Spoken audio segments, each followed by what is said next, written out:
Salut à tous, c'est Phone Retro, j'espère que vous allez tous très bien, parce qu'en tout cas moi ça va super. Et aujourd'hui on se retrouve pour tester le nouveau jeu, donc Dead Trigger 2, donc qui est sorti assez récemment et qui est développé par Madfinger, donc c'est les mêmes qui ont fait Shadowgun pour exemple, donc qui était un excellent jeu que j'ai testé d'ailleurs, je vous invite à aller voir le test, donc un jeu multijoueur. Donc là c'est différent, c'est un jeu donc de zombies.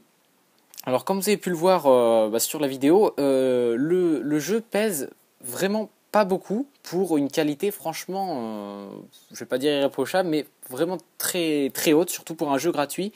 321 mégaoctets, moi j'étais un petit peu surpris là-dessus, surtout pour la qualité de ce dernier, vous allez voir dès qu'on va le tester. Et franchement ce Shadowgun est plutôt excellent, on va le tester tout de suite. Donc là j'ai lancé le jeu, nous sommes plus précisément donc dans le menu du jeu, donc là c'est plutôt la carte du monde, donc là je commence directement une mission pour vous montrer comment c'est, et franchement ce jeu est superbe au niveau du graphisme. Alors là il n'y a vraiment rien à dire, ils utilisent donc le même moteur graphique, donc c'est-à-dire Unity si je ne me trompe pas, pour ce jeu. C'est exactement le même avec Shadowgun qui a été franchement très bien réalisé et qui tournait relativement bien sur les anciens appareils. La preuve, là je suis sur iPhone 4S et donc vous allez voir que ça lag pas trop, enfin ça lag même presque pas sans AirPlay. Rappelez-vous que je suis donc avec AirPlay, donc ça fait de certaines petites...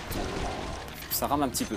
Voilà, donc franchement ça convient très bien, surtout pour les derniers appareils. Alors là ça fonctionne nickel apparemment sur iPod Touch 5G par exemple, c'est royal.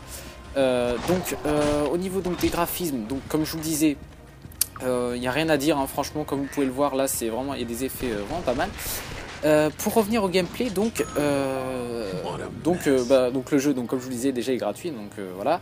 Et donc vous avez plusieurs choses. Donc vous vous déplacez très simplement donc en touchant à gauche. Vous pouvez voir le petit joystick qui bouge. Donc vous avez juste à bouger à gauche de l'écran et enfin à droite. Donc là, ce que vous pouvez voir, c'est que je viens de recharger mes armes un petit peu très rapidement. Là, pareil, je peux faire comme sur Call of Duty par exemple, sans appuyer. Donc c'est à dire en gros je m'approche de l'objectif, de la barrière, et elle va se reconstruire toute seule.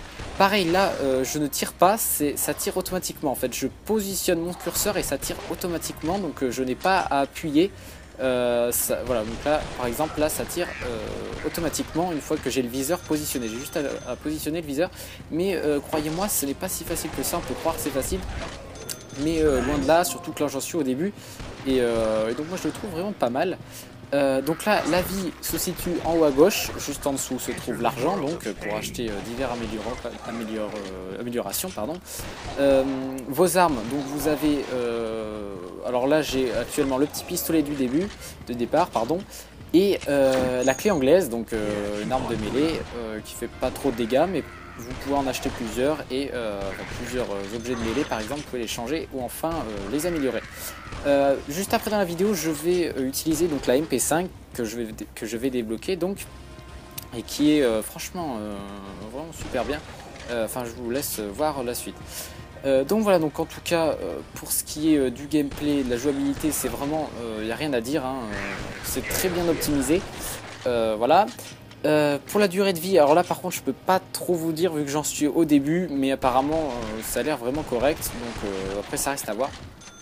Alors seul petit défaut du jeu, c'est que le jeu donc est en free to play. Alors ça peut être avantageux pour certains, hein. Moi je dénigre pas ce mode de paiement, mais je trouve je trouve ça pas mal, mais faut pas trop en abuser. Et le jeu là ça va, il abuse pas trop, moi je trouve. Vous n'êtes pas contraint, vous n'êtes pas trop contraint à acheter. Si vous voulez améliorer, alors bien sûr vous êtes libre de le faire, mais bon là je trouve que c'est pas trop présent. Voilà, donc le jeu est gratuit, mais vous aurez des achats in-app si vous voulez, hein. C'est voilà, donc vous pouvez voir, c'est en haut à droite d'ailleurs, hein. Vous pouvez acheter donc de l'argent assez facilement grâce aux points là, les pièces où j'en ai 9 actuellement, donc voilà. Donc là vous pouvez voir que là je suis en train donc de créer une arme. Donc assez facilement, donc vous pouvez voir qu'elle coûte donc 1000 pièces, donc là je la prends, je fais construire, et là en fait vous avez un temps d'attente. En fait c'est comme ça que vous avez que vous pouvez améliorer le temps, donc en cliquant sur achever, donc de payer une pièce d'or que j'ai en haut à droite, où j'en ai 9. Voilà, donc là je vous ai passé le chargement parce que c'était pas si long que ça, mais bon quand même. Voilà, donc là c'est l'inventaire, donc vous équipez assez facilement, hein. Vous pouvez voir, vous pouvez apporter 2 armes, vous avez aussi des grenades que je vais débloquer à la fin, vous verrez. Voilà, donc après, donc ça, comme je vous le disais, c'est la carte du jeu. Et ben donc voilà, hein, vous avez votre histoire, vous pouvez choisir un mode de difficulté entre facile, normal ou difficile. Alors chose qui était bien prévue dans le jeu, c'est que en vous baladant dans les réglages, vous avez un mode comment dire, manette de jeu. Alors en fait, comme vous le savez sûrement, sur les iOS 7 donc a été intégré donc un framework qui permet aux développeurs donc d'intégrer des commandes de manettes de jeux vidéo, hein, dans le jeu s'ils le souhaitent, et donc on pourra sûrement, donc si une manette sort, hein, donc Logitech est en train de créer la sienne à l'heure actuelle, donc si elle sort, eh bien le jeu sera compatible avec, donc vous pourrez brancher, vous pourrez jouer à la manette, ce qui sera vraiment largement préférable, même si la jouabilité, comme je l'ai dit, est quand même relativement correcte. Donc ça c'est quand même un petit plus qu'il faut noter. Voilà, donc voilà, donc en gros je vous ai un petit peu parlé donc du jeu, donc le prix je vous ai dit. Voilà, donc là je suis à la MP5, vous pouvez voir que ça fait quand même un gros carnage au début. Donc pareil, hein, encore une fois je le répète, c'est pas moi qui tire, ça tire automatiquement, hein. Je mets le curseur et ça vise strictement automatiquement, je n'ai rien à faire. Et voilà, donc après vous pouvez récupérer de l'argent, donc là comme vous pouvez voir il y a du loot qui vient de tomber et je peux donc récupérer facilement de l'argent. L'argent, comme vous pouvez voir, se gagne relativement facilement. Enfin je gagne ouais, à peu près 4 $ par tuer. Vous allez voir que vous en faites quand même pas mal dans certaines missions, surtout que celle-ci est un peu plus longue que la dernière. Et sachant qu'une arme basique comme la MP5 coûtait 1000 je crois, je ne me rappelle plus exactement, et bien franchement c'est quand même correct. Donc je ne sais pas si vous avez vu au début, je vous ai montré très légèrement le détail avec le soleil. Alors si vous voulez voir, revenez derrière de la vidéo, remettez-la en arrière et vous verrez que franchement c'est quand même pas mal, hein. Y a rien à dire, hein. Regardez les effets sur l'arme sur ma MP5 dès que je sors dehors, moi j'ai vraiment bien aimé ça. Enfin voilà, c'est franchement bien foutu. Ce moteur graphique donc tourne vraiment très bien sur l'iPhone 4S du moins, et donc très logiquement pour les appareils au-dessus c'est encore mieux. Voilà, vous avez aussi des petits barils explosifs, donc là je vais le faire exploser pour vous montrer, voilà, ça fait comme une explosion, hein, tout simplement, pour tuer plus facilement les ennemis.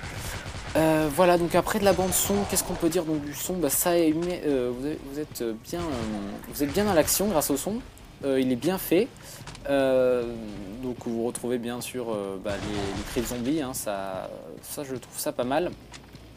Voilà, après vous avez des musiques basiques à ce niveau là, donc voilà, pour dire enfin voilà, si on voulait un bon jeu de zombies, je pense que ce jeu est franchement sans problème, vous pouvez le prendre sans problème, surtout qu'il est gratuit, n'hésitez pas à le prendre, hein, franchement. Voilà, vous n'avez rien à perdre, hein, voilà. Je pense que parmi tous ceux que j'ai testés, parce que j'en ai quand même testé pas mal de jeux zombies, enfin en concurrent direct c'était quand même le dernier, donc c'était Call of Duty Black Ops Zombie, je préfère celui-ci, alors pour vous dire tout simplement parce que celui-ci tourne mieux, j'ai l'impression qu'il est que le moteur graphique tourne largement mieux que celui de Black Ops Zombie. Après je sais pas trop si enfin si, ouais, ça doit être ça, c'est même ça, hein, d'ailleurs, hein.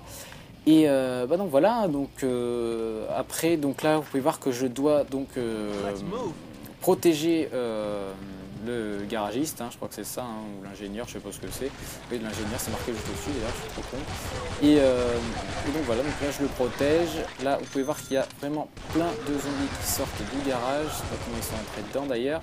Mais bon, ça c'est pas grave. Hop, voilà, ça c'est fait.